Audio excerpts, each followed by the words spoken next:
قد جاب خواطرنا حلم يطويه تخرجنا أيام الجد قضيناها وهنا الإنجاز يسامرنا وعبير الأفراح ترات ومنانا.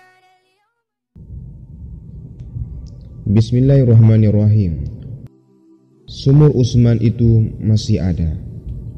Dulu di Madinah, tidak terlalu jauh dari Masjid Nabawi, ada sebuah properti sebidang tanah dengan sumur yang tidak pernah kering sepanjang tahun. Sumur itu dikenal dengan nama Sumur Ruma, The Well of Ruma, karena dimiliki seorang Yahudi bernama Ruma. Sang Yahudi menjual air kepada penduduk Madinah dan setiap hari orang antri untuk membeli airnya.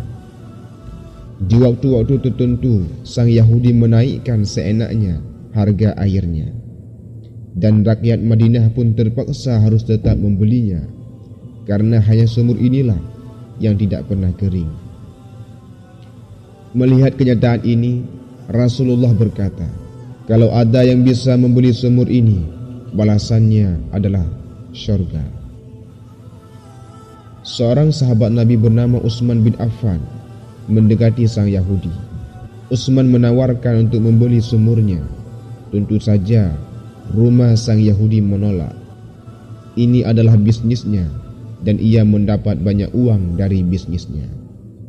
Tetapi Utsman bukan hanya pembisnis sukses yang kaya raya, tapi beliau juga negosiator ulung.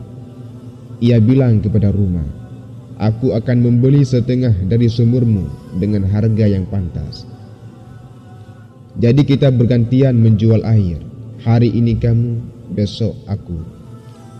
Melalui negosiasi yang sangat ketat, akhirnya sang Yahudi mau menjual sumurnya senilai 1 juta dirham dan memberikan hak pemasaran 50% kepada Utsman bin Affan. Apa yang terjadi setelahnya membuat sang Yahudi merasa keki.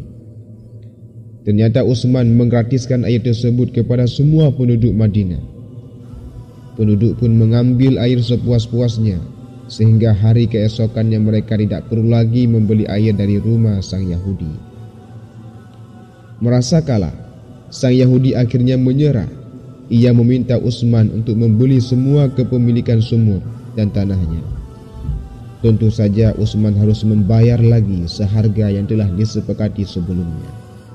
Hari ini, sumur tersebut dikenal dengan nama Sumur Utsman atau The Well of Utsman. Tanah luas sekitar sumur tersebut menjadi sebuah kebun kurma yang diberi air dari sumur Utsman. Kebun kurma tersebut dikelola oleh Badan Wakaf Pemerintah Saudi sampai hari ini. Kurmanya diekspor ke berbagai negara di dunia. Hasilnya diberikan untuk yatim piatu dan pendidikan. Sebahagian dikembangkan menjadi hotel dan proyek-proyek lainnya. Sebagian lagi dimasukkan kembali kepada sebuah rekening tertua di dunia atas nama Utsman bin Affan. Hasil kelolaan kebun kurma dan grupnya yang di saat ini menghasilkan 50 juta rial per tahun atau setara 200 miliar per tahun. Sang Yahudi tidak akan pernah menang. Kenapa? Karena visinya terlalu dangkal. Ia hanya hidup untuk masa kini, masa ia ada di dunia. Sedangkan visi dari Utsman bin Affan adalah jauh ke depan. Ia berkorban untuk menolong manusia lain yang membutuhkan, dan ia menatap sebuah visi yang besar yang bernama Sadaqatun Jariyah, sedekah berkelanjutan.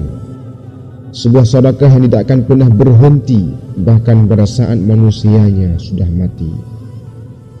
Masya Allah, semoga bermanfaat.